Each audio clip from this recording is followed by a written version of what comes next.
the 3 types of traffic on today's episode. Today's episode is brought to you by SEMrush, started in 2008 with one mission: to make online competition fair and transparent with equal opportunities for all. To find out how SEMrush can help you compete with the big boys, go to servenomaster.com/SEMrush today. Are you tired of dealing with your boss? Do you feel underpaid and underappreciated? If you want to make it online, fire your boss and start living your retirement dreams now, then you've come to the right place. Welcome to Serve No Master Podcast, where you'll learn how to open new revenue streams and make money while you sleep. Presented live from a tropical island in the South Pacific by best-selling author Jonathan Green. Now, here's your host. I was talking with one of the people that I mentor recently, and he was talking about ideas for building a new website, building a new structure. He's trying to find that perfect idea. He's in that idea phase. We're brainstorming a little bit together. And I said, look, the idea is great, but before you focus on the idea, far more important to focus on where you're gonna find customers. That's everything. And finding customers, getting people to visit your store, that's called traffic. And there are 3 main ways to get traffic in this world. 3 main ways that really are effective right now. And of course, the methods change. These numbers are different than they were 4 or 5 years ago. And maybe in 4 or 5 years again, they'll completely change. But there are 3 ways to get traffic. The first is you can find it. The second is that you can buy it. And the third is that you can borrow it. Find it means free traffic. This is search engine optimization. This is social media. This is getting a big Instagram following by posting lots of pictures of yourself in yoga clothes or bikinis and transitioning that into selling health products. Borrow it. This is where you get joint venture partners to promote your offer, and you pay them anywhere from 12% if you're Amazon to 75% if you're in some of the markets in which I operate. And this is called affiliate or JV marketing. We've talked about being an affiliate before, and now we're talking about being on the other side of the picture where you get someone to send you traffic. And the third, of course, is that you can buy it. This is where you pay for ads. As you know, if you listen to this podcast pretty regularly, I've been struggling with Facebook ads for a while. I've been wrestling with them. After getting my first toe into the water, my Facebook account, my personal account, my ads account got banned because I made a mistake. I learned my lesson, hired someone. Didn't really work out. Now I'm working with number 2, someone who is an expert at working with authors, someone who's directly in this space. So let's circle back and talk about 1, 2, 3. Go through each of these different types of traffic and the pros and cons. And the first type we call finding traffic. Some people call it free traffic. For a long time, I worked in the space of search engine optimization. This is where you make a website that's so good and so well put together according to the way that Google wants you to put your website together that Google sends you traffic. Now, of course, some people focus on other sites such as Bing and Yahoo, but unfortunately Bing and Yahoo combined are about 10% of the market. It's such a small sector. I have a few friends who are masters of things on Bing, and they simply can't get enough volume to grow their business, whether it's what's free or paid traffic. Unfortunately, the medium is too small. So for a long time, search engine optimization was how I built my business. It's how I first got things going. Unfortunately, now it's a nightmare. It's so hard that I don't even bother. Yes, I have some SEO companies that handle some basic stuff for me, but I don't depend on it for traffic. The main reason I want to keep my SEO tight is so that if someone types Serve No Master, Jonathan Green Serve No Master, Jonathan Green author into Google, I want my result to be first. I care more about that than anything else. And then if I write a review of a product, I like that to be page 1. If you type in pay Kickstart review, I'm always number 1, 2, or 3. If you type in Grammarly review, I'm usually page 1 or 2. I haven't checked either of these numbers in a month. That's why I don't know. But usually I was tracking them for a while to make sure that at least when I do a really good, valuable keyword that's monetizable, that I rank at the top. But to try and build your whole business around SEO these days is pretty much a nightmare. Google is very hard bear to wrestle with. It used to be easy. It used to be easier. I know yesterday I talked about back in the day stuff. The reason it's always harder is because every 3 to 6 months, they release a new set of rules. And when I say release, I mean they change the way they rank websites, but they don't tell you what the changes are. So not only do you have to follow the rules, some of the rules are secret. When I used to do SEO, there were 171 factors, and now there's over 300.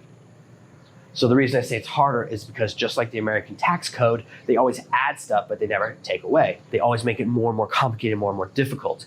And even the people I know in the field, when I ask them to explain stuff to me, it's so complicated that I go, never mind. It's too much. It's so much overwhelming work. So instead, when I think about finding traffic, I really do mean social media. Now, this is just the beginning. Being able to find social media traffic isn't enough. recently, and I know this is crazy, but in 2 episodes in a row, I'm going to talk about talking to strangers. I normally never talk to strangers, but there was someone here who walked right by my front door, had their laptop out, was trying to get online, was trying to figure out where the Wi-Fi router was, and they were walking around the pool, and they happened to be right in front of me. I talked to him for a few minutes. This is someone who goes, oh, I used to do this, and now I have a couple 100,000 Instagram followers. And I said, wow, you must be making a killing. And he goes, oh, I haven't made a penny from it. And then he tells me he has another friend who has a huge following on a YouTube channel who also makes nothing. And I said, what? Have you tried to sell people anything? And he goes, oh, no, I haven't tried. And well, of course you haven't made money then. So traffic alone isn't enough. You then have to do the rest of what I teach, which is turning traffic into money. But today we're just talking about traffic. And here's how you can build a social media following very quickly, especially with Instagram. This is so simple, anyone can do it. Take pictures that are amazing. That's step one, since it is a picture-taking platform. Then when you post each picture, you add 10, 20, 30 hashtags. You find the best hashtags by going to hashtagify.com, and you find hashtags that are very popular. For example, when I post anything, I use things like surfing, vacation, tropical. I look up all the hashtags that are related to that, and I just take pictures of my island. I don't do a lot, as you know, with social media, but when I do this on Instagram, I double my following every time. People will see my pictures. I live on a tropical island. It's actually, Instagram's super easy for me because I live on a tropical island. I take a picture of just about anything. It looks amazing. And as long as you put the right hashtags on it, the people who search by hashtag will find your great stuff. They'll like it, comment on it, and they'll often follow you if you have loads of great pictures. Really, really simple. I hired a new girl to help me run my social media because I'm not a good social media person. I can take the pictures. I'll do all that. But then the rest of it, scheduling stuff, organizing that stuff, I don't have the time to do it. So she helps to take my messages and get them out there. And last week, in just the first 5 days working together, she doubled my Instagram following from like 900 to 1,800. Nowhere near the hundreds of thousands that this guy I talked to had, but at the same time, in just a week, we started growing those numbers. So you don't need to have a huge following initially, and there's other ways to do it on every platform. So this is free traffic. This is finding traffic where instead of spending money, you're spending time. Either tightening up the structure of your website, writing lots and lots of blog posts. As you know, I have lots of content. I have something around 200 blog posts and podcasts on my website at this point. So I have pretty good depth of content. But all of the stuff I've done on my blog doesn't matter unless I manually move it over to social media and kind of set up all of these different things. And it's outside my area of expertise. I only have a finite amount of time. That's why I brought in an outside person. And the great thing is, this is another person who's moving to another tropical island near mine, another surfing tropical island. So she can actually begin to take pictures where she lives and upload them to the profile for me. And there'll still be amazing pictures of beautiful places. Really great. You can do similar things with pictures of food or pictures of dogs or pictures of whatever you want to take pictures of, and build a following on Instagram. It's pretty easy to do Instagram right now, actually. And if you're a beautiful woman, even easier. You just take pictures of yourself all the time, and you can become someone who's sponsored by some of the big yoga brands. That's a very popular business model right now, different than mine, but I totally respect it because you can make a killing. When you want to go beyond this type of traffic, you can then go into the second realm, which is borrow traffic. And borrow is a little bit of a misnomer because you do end up paying for it. You just pay for it afterwards. For example, if you run a webinar with a partner, you say, hey, I've got this product. Why don't you send a bunch of traffic and we'll split the money? They send you the traffic, but they get half the money. So that's the borrowing. You're borrowing the traffic, and then on the back end, anything you sell, you give them half. This is a standard business practice. This used to be the business model I ascribed to. It's simply being someone who has a product or a site and you pay the affiliate. So before we've talked in the past about being the affiliate, now we're talking about the other side, being the person who's paying the affiliate. And there are pros and cons to this. The benefit is that you can make a product, and if you make a good sales page, if you're any good at copy, you can immediately get traffic. You can immediately start getting customers. So you can actually focus on two key aspects of your business, building a product and building a sales page, and then you can find the traffic by someone else doing it. The danger is that you never own your business. When your traffic comes from JVs, your business cannot be sold. The business value, the market value of a business with 100% JV traffic is zero because you don't actually own your business. For example, let's say I'm an affiliate for your business. You sell something amazing, and I send you 1,000 sales a day. Every time you sell something, you make $10. You're making $10,000 a day. That's a pretty good business, because your business is making a little over $3.5 million a year pre-tax. You think, wow, I'm making $3.5 million pre-tax. Average sale price of a business is 3 times yearly revenue. In my business, I can sell it for $10 to $12 million. You put your business on the market, and the first offer you get is for around $50,000, because that's really what your business is worth approximately. Instead of being worth 3 times yearly, it's worth 5 to 10 times daily. Now, if you're lucky, you can find someone who pay you 3 times monthly.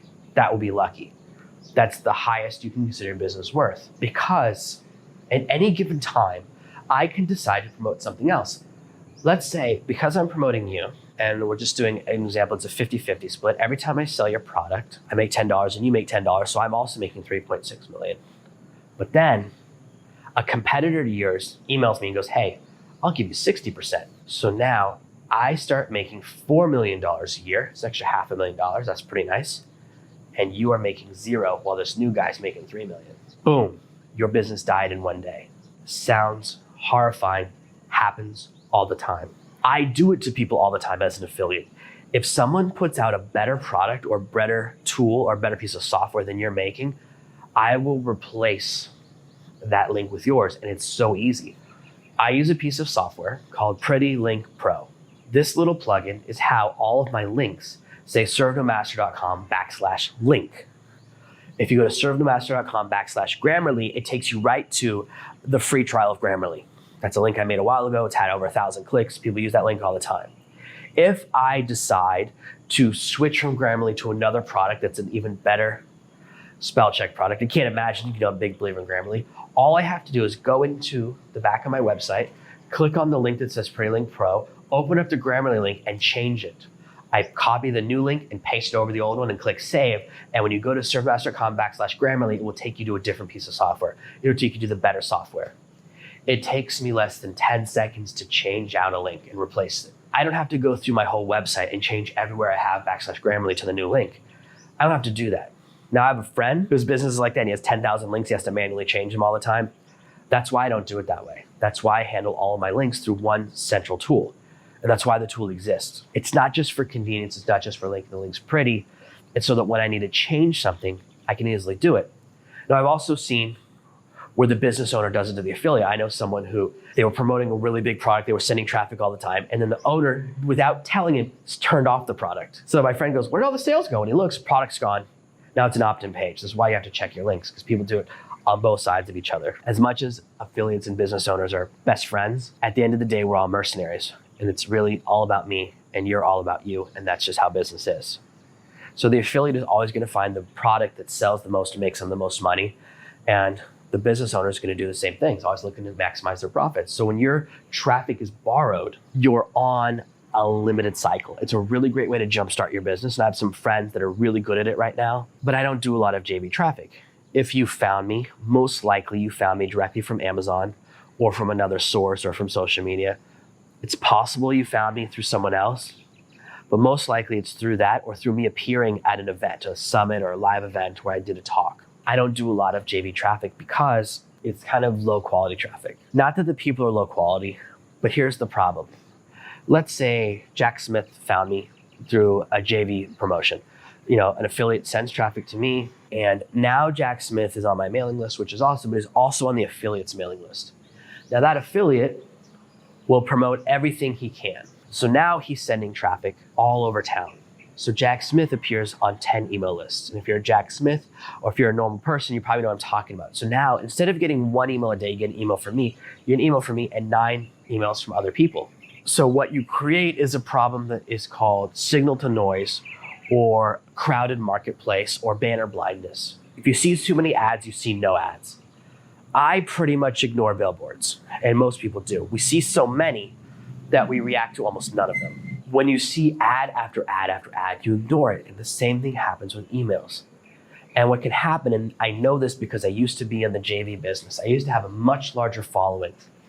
But every single person who followed me also followed anywhere between 10 and 100 other people.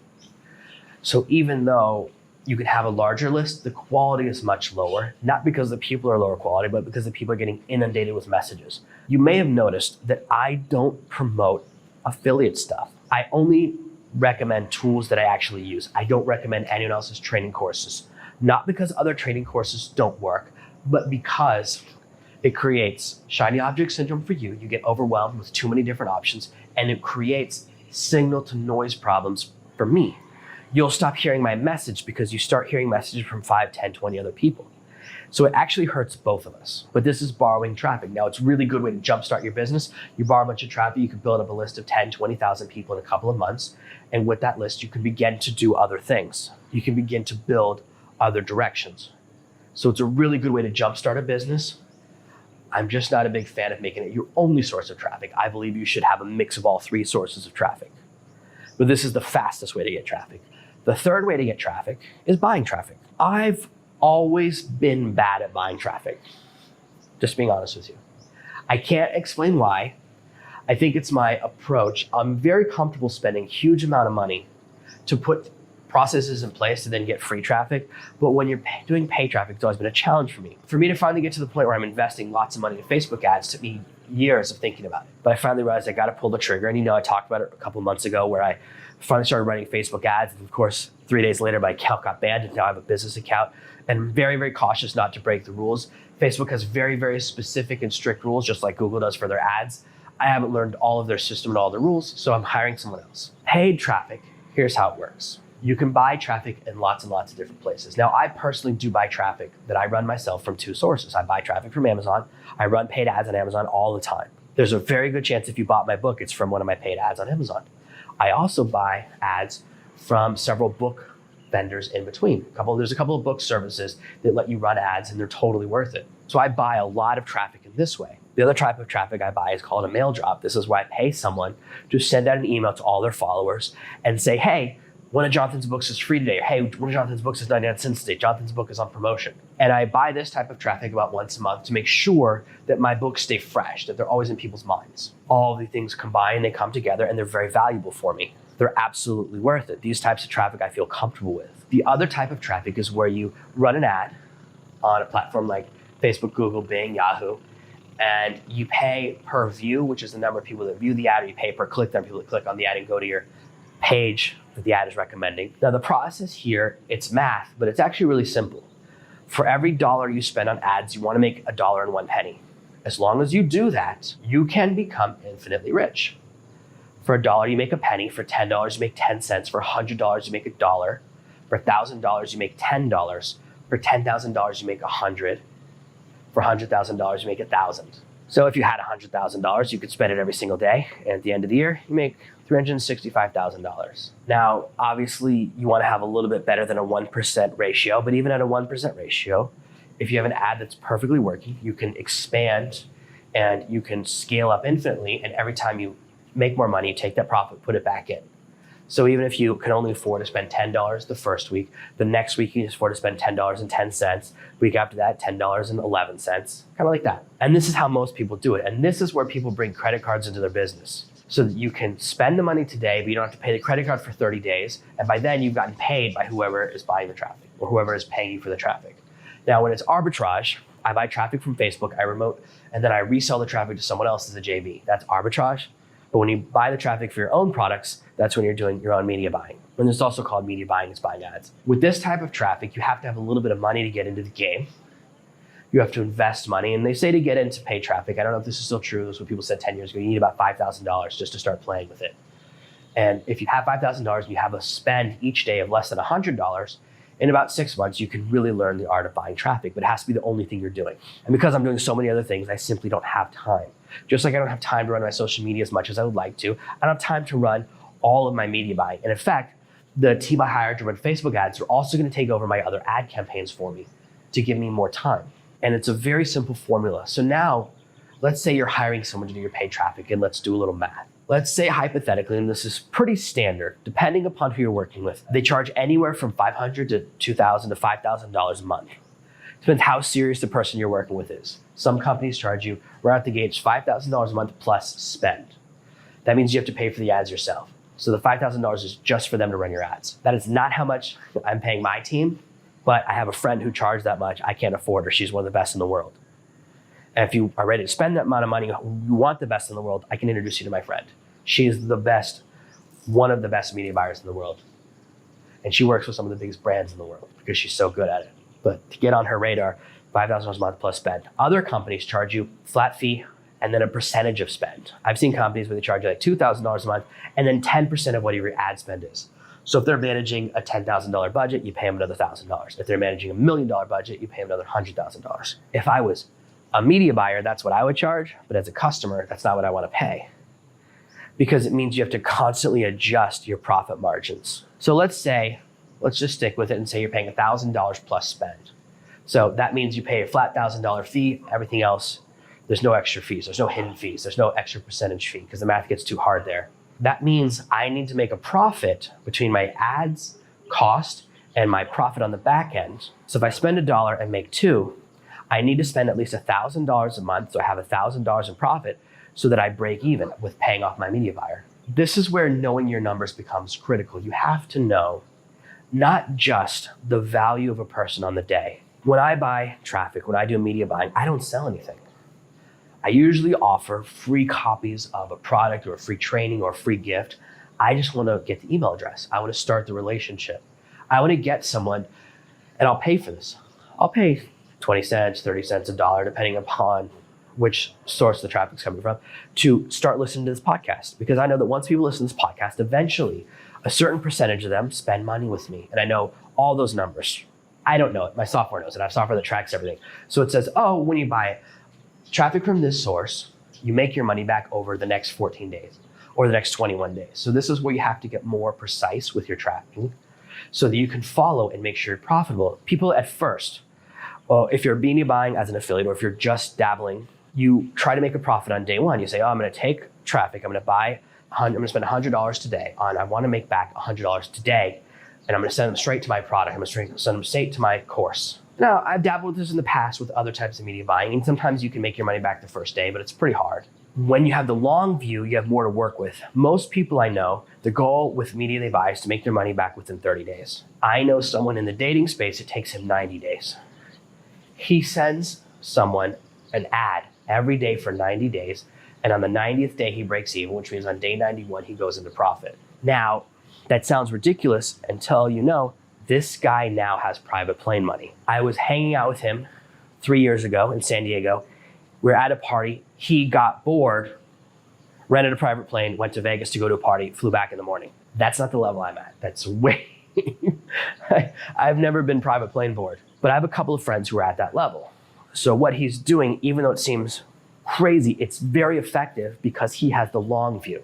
Now, there's a difference between hoping you make your money back in 90 days and knowing you'll make your money back in 90 days. And he knows because he's very precise with his tracking. So there's more room for looseness when you're using the first two types of traffic. Once you get to paid traffic, you have to be super, super, super on point. You have to be very strict and very regimented and track your numbers. So these are the three types of traffic. And I do recommend you apply a mix of all three. And as you follow me and visit my website, you'll notice that I use a mix of all three. I am constantly putting out new blog posts and podcast episodes and content on the website as part of my SEO regime, part of my free traffic regime.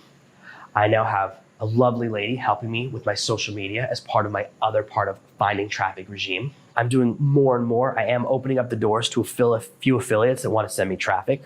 And finally, I'm really going feet first into buying ads on Facebook and several other platforms. And I'm also in talks with another person who's an expert, an absolute expert on buying traffic from Google. And I may move into that as the next area so that I then am buying traffic from a fourth source. As long as it's profitable, I don't mind. So these are the areas that I'm moving into, and these are the three main types of traffic. And as you're building your business, you can do them in any order. I do recommend you master one, then the next, then the next. But at a certain point in your business, you really need to have control of all three. And when you do, that's when you have a business that really takes care of your lifestyle, provides you with the income you want, and when you're ready to exit, you can actually sell that business. Thank you for listening to this week's episode of Serve No Master. Make sure you subscribe so you never miss another episode. We'll be back tomorrow with more tips and tactics on how to escape that rat race. Head over to servenomaster.com/podcasts now for your chance to win a free copy of Jonathan's bestseller, Serve No Master. All you have to do is leave a 5-star review of this podcast. See you tomorrow. Thank you for listening to the Serve No Master podcast. Head over to servenomaster.com/podcasts right now to find out how you can win a free copy of my brand new book.